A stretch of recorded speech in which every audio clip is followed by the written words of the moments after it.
I am so excited to be here with you today because you are not only my dear friend, but honestly, you are one of the most talented people I know. Under hustler in the dictionary, I'm sure your name's under there somewhere. I don't know. You are extremely passionate.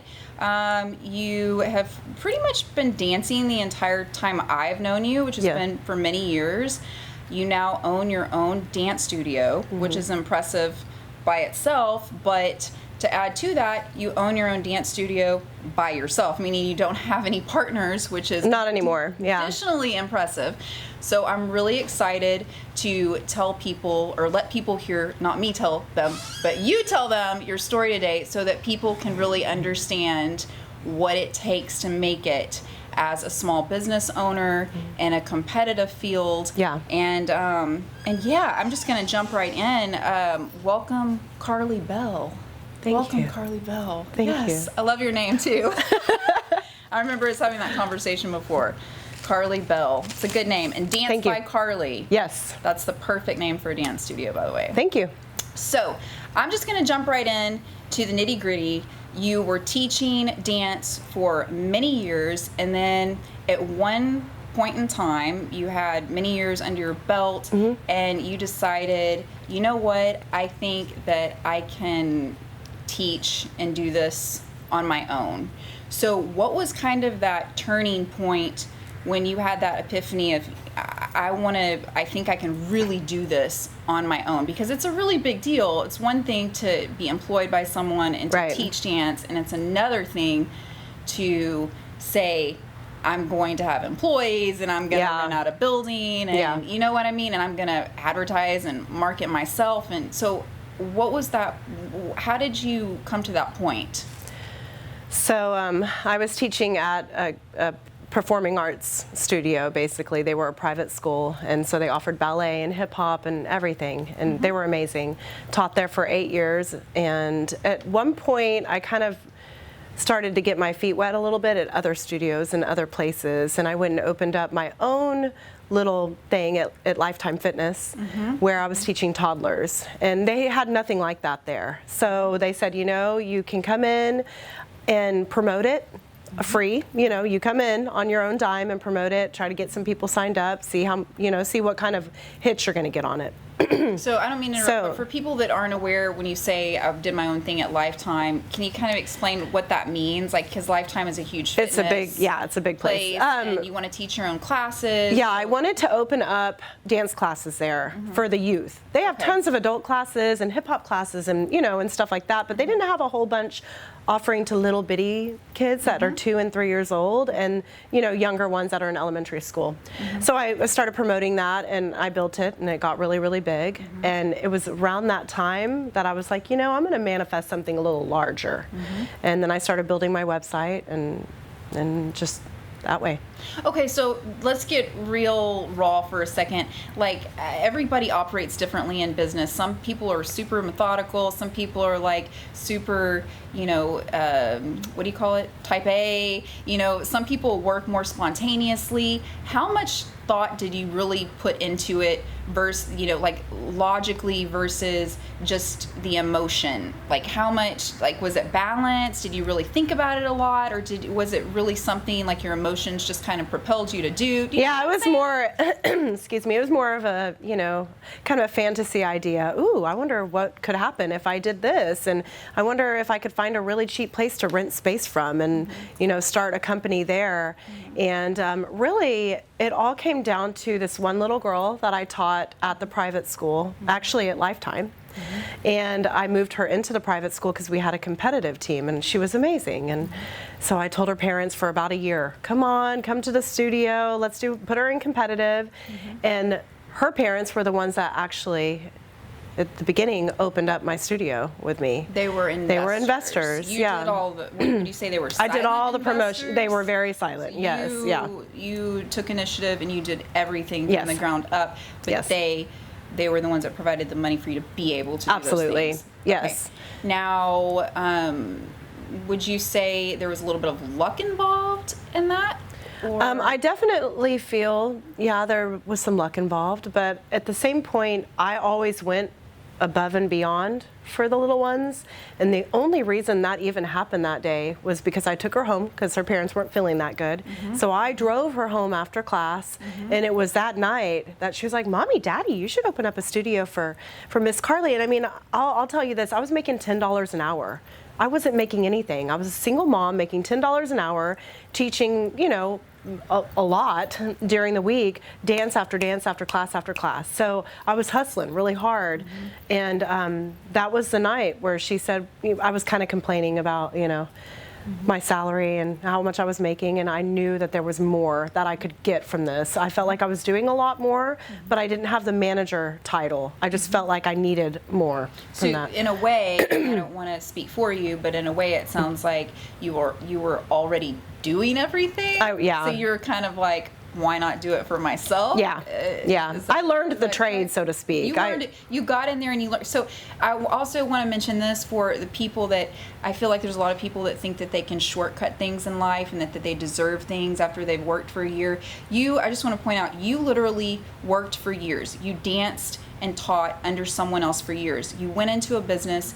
You learned the mechanics of every piece of the business, excuse me. You went to the front desk. You learned the front desk. I did. Like, you learned all of the pieces. I did, yeah. And got that experience underneath your belt, including going to an extra step, you're already teaching full time, of getting a second job, so it's like having a full-time job and a half, hustling, building up sort of like a base before you decided to open up. Oh yeah, I had, when I left my studio and opened my own studio, I had about 30 that followed me. So opening the doors, you already had built up, I would say, a loyalty. I did. I was renting space from this place out in Buda, like this tiny little space, because I wanted to do competitions still. And I started renting that space, and they were only charging me $10 an hour. So I had the girls come, and they were starting to take classes there. So it got bigger and it got bigger, and so when I finally opened my doors, after doing that for about 8 months, when I finally opened the doors, I already had about 30 students that were in competitive. And what I decided to do to get the word out a little bit more was I would get 2 vans, you know, just some vans on Craigslist, and offer an after-school pickup and go to the schools and pick up elementary school kids. No other studios in South Austin offer that, or they didn't whenever I first opened. Excuse me. So that definitely brought in a bunch of kiddos too. So within the first 6 months, I was covering my overhead, I was covering my salary, I was covering the rent, I was doing all of that within about 6 months after opening. And summer times are really hard. So summer times are the toughest part with a studio. So would you say that, I know a lot of businesses are seasonal like that with the summertime months. How do you prepare? How do you get through those times? I know you're super creative, so I know you've mentioned to me. And super creative is like sort of an understatement. When I think about you, I love to write stories, and I always think like the quintessential storyteller is able to like get themselves into a corner and then figure out a way to get themselves out. And I feel like you're like a real life storyteller. You're always it's just the nature of the business. You always have challenges, but some of the challenges that you've told me, and I don't know if we'll get to those today, but some of the challenges you've told me about, I'm literally sitting there as a storyteller trying to figure out a way to help you, or you know what I mean? Figure out a solution. And sometimes I'm stuck. I'm like, man, I don't know. But you always figure out a way to be creative and work through those hard times. Yeah, it's been tough. So what would you say to I'm going to back up for 1 second and then go forward again. What would you say to someone that's just starting to dream big, if you will, like you did, dream big about having their own small business? Maybe they're interested in the same type of industry that you're in. Right. Like, what would you say to them starting out, or what would you have said to your younger self? That might be a better way of phrasing it. To your, just starting out. Like, what would you say to them? To plan 6 months ahead all the time, all the time. having a business, and I learned this the hardest way. Having a business, you have to prepare for 6 months in advance. Not and 6 years. 8 years, 10 years, you have that in your mind. You have your goals in mind, but everything you do has to be prepared. Your summertime classes need to be listed on the website during spring break in March, maybe earlier. It's just really all the extra things that you can do. The Christmas camps, the New Year's camps, the parents' night out stuff. You know, it's getting creative and finding a different revenue than just offering classes, you know.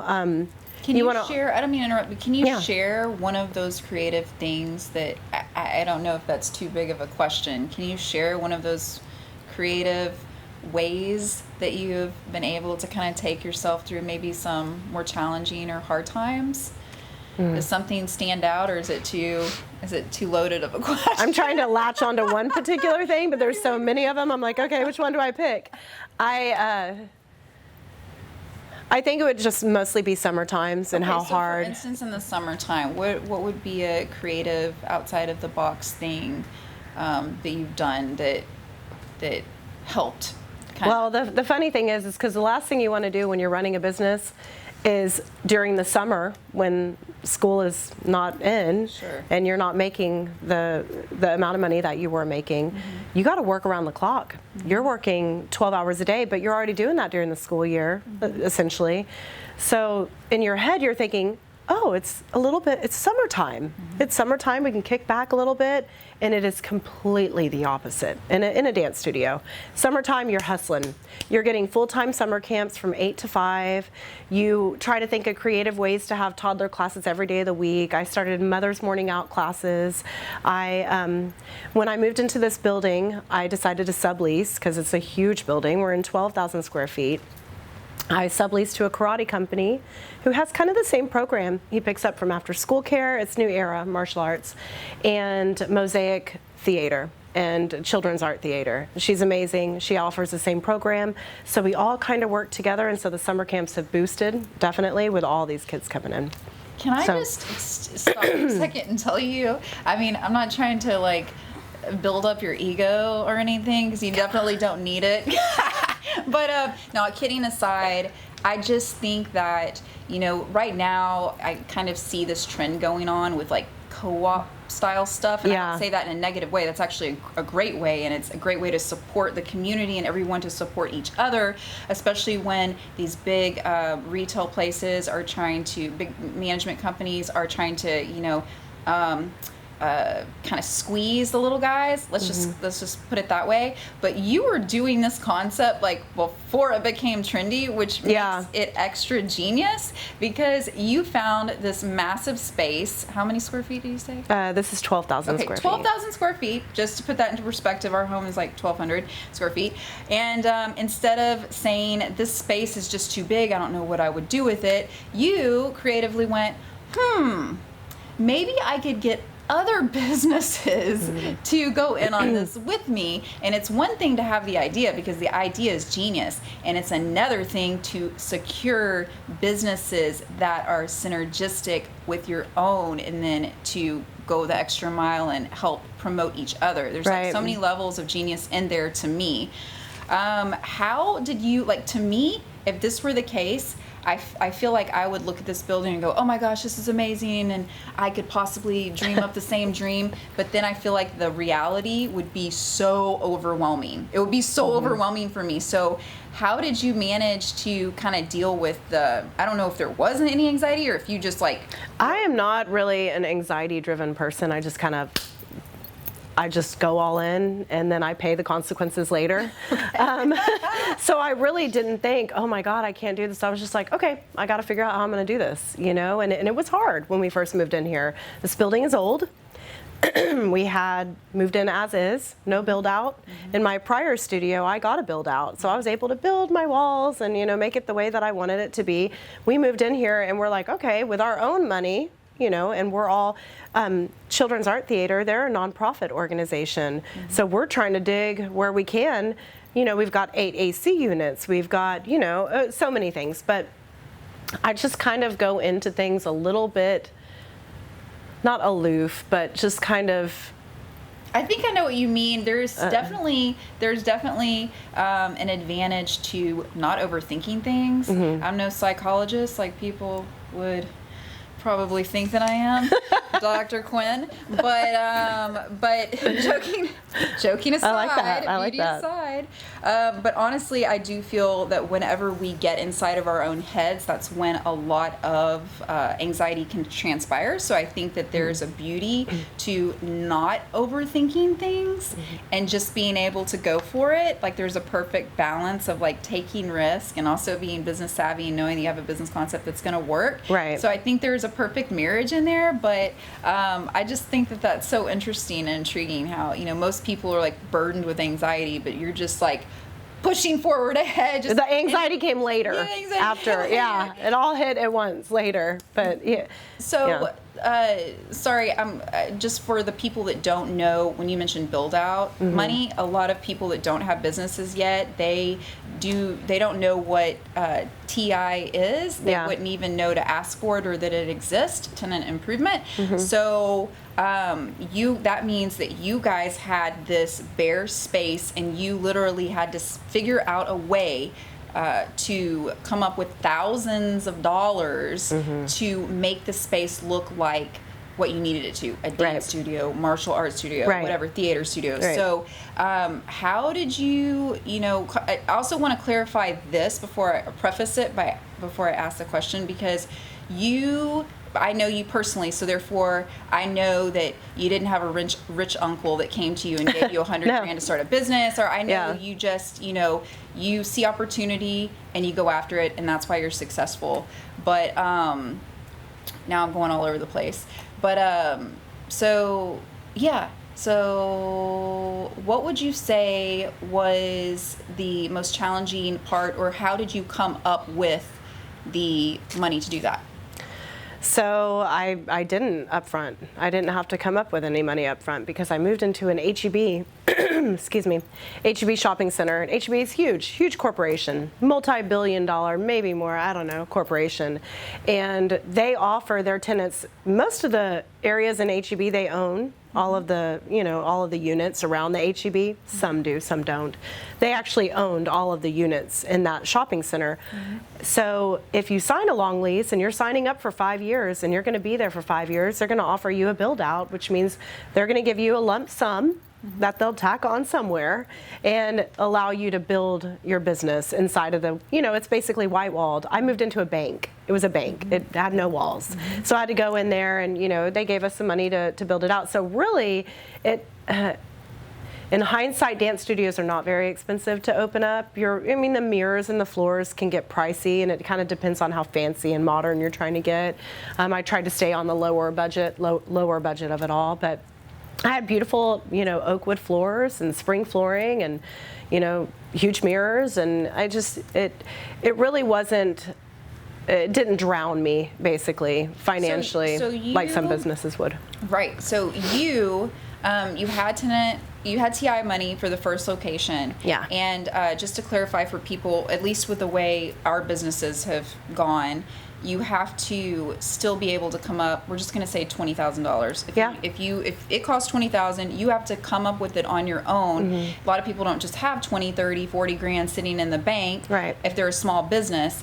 So did you have to still come up with that money up front and then be reimbursed for it No. at the first location? No. So they were able to give you that? Yes. Okay, well that is special, and maybe that's an It's very advantage. common, actually. Most places, maybe here in Texas or Austin, but most places that are big corporations that you move your business into, they'll offer you a tenant improvement. They'll offer you a build out. They want you there. They want that space. They don't want to have vacant spaces. Right. And it does well for them. Right. And you leave it the way that it was when you came. So that's the idea.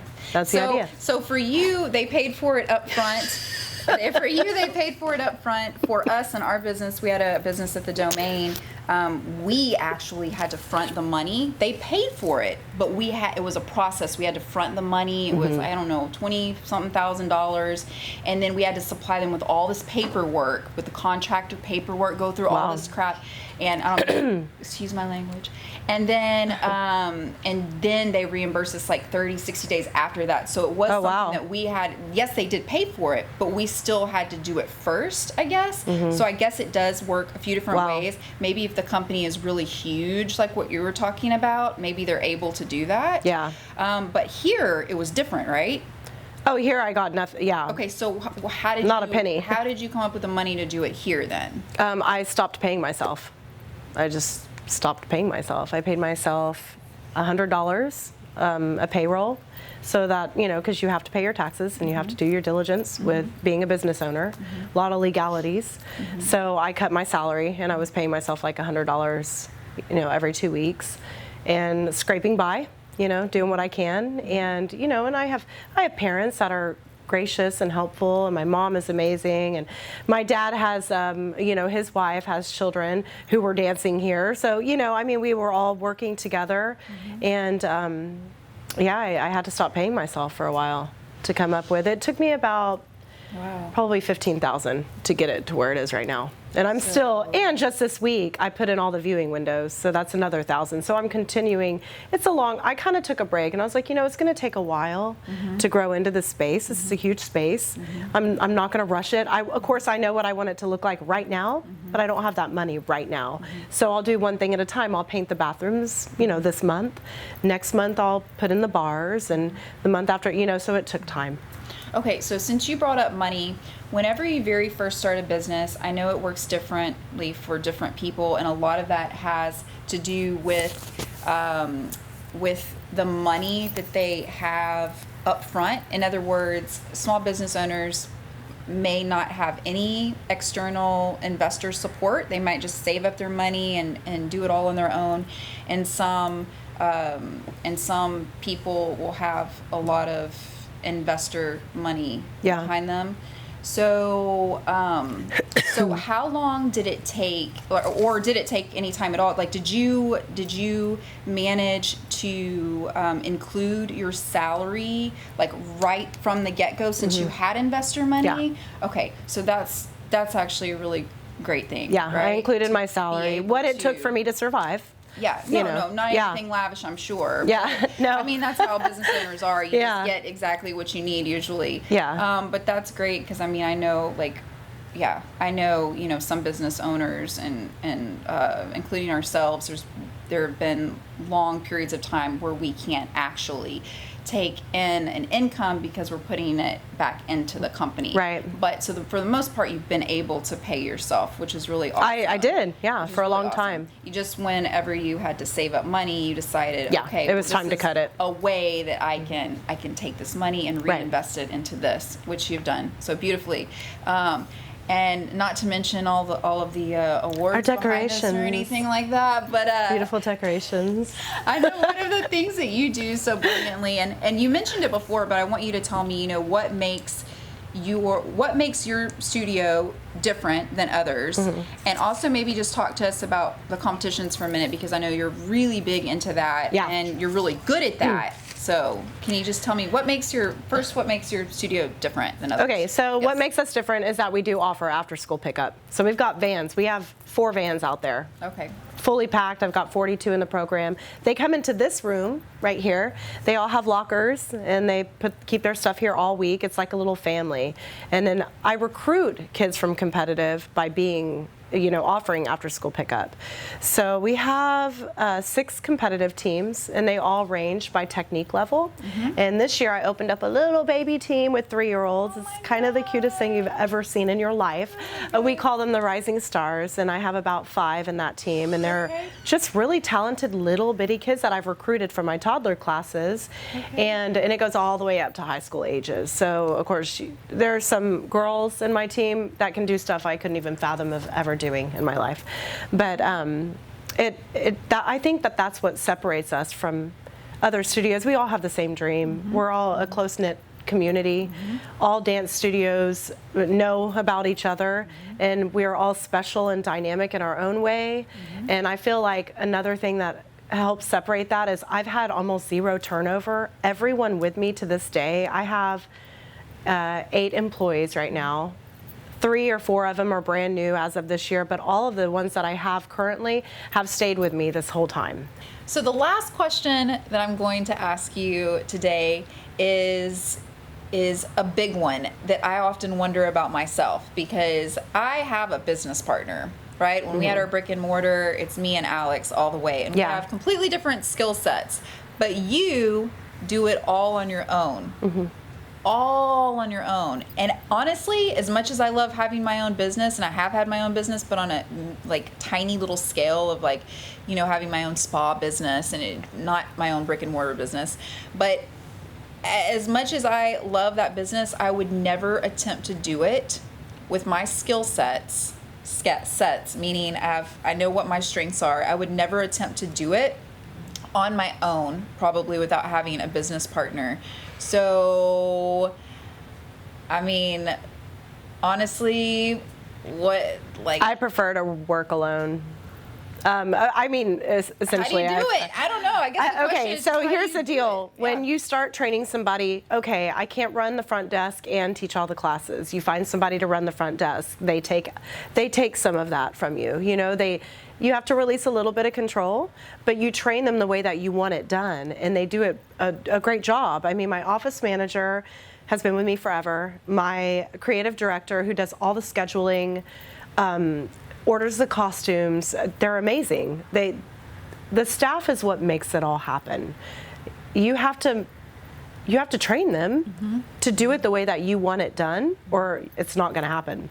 But it's really the people that you surround yourself with that make it happen. I'm not alone. I don't do it alone. Okay. So the answer is to have a good team. I have a good team. A good, solid team, and therefore you're not... That you trust to release control to, because business owners don't want to release that control. But if you have a team that you love and respect and admire, and you feel that they are in it for the long term of the business, then you can release a little bit of that control and allow them to really help. And so many people have creative attributes that you don't personally have that can look at it a certain way and say, well, what if we did this? And it's like, oh my God, I never thought about that. What a great idea. And I'm super open-minded, you know, and so I try new things, and if it works, great. If it doesn't, whatever, you know. But it is about the team. You have to have all of the ideas because you're the entrepreneur. This was your baby that you built. And it does fall on your back. It falls on your back if something messes up. All the responsibility is yours. So Yeah. I admire you for taking on that responsibility by yourself. You're much braver than I am in that department. And I want to thank you so much for being on my first ever live podcast. Yay! I'm going to say camera because I love you. I love you. Thank you. You're amazing. That was fun. You're a wonderful entrepreneur and just an all-around good person. Thank you. Beautiful teacher. Again, just want to point out all of the awards here. If anybody's got this is only a couple. Yeah, this is only a few awards here. This is like 5%. Yeah, yeah. This is like creating this beautiful aesthetics. Oh my goodness. Today. No, But thank you for having me. It's been so fun, and we'll do it again, right? Okay. Part 2. Yeah, part 2. Hand hug.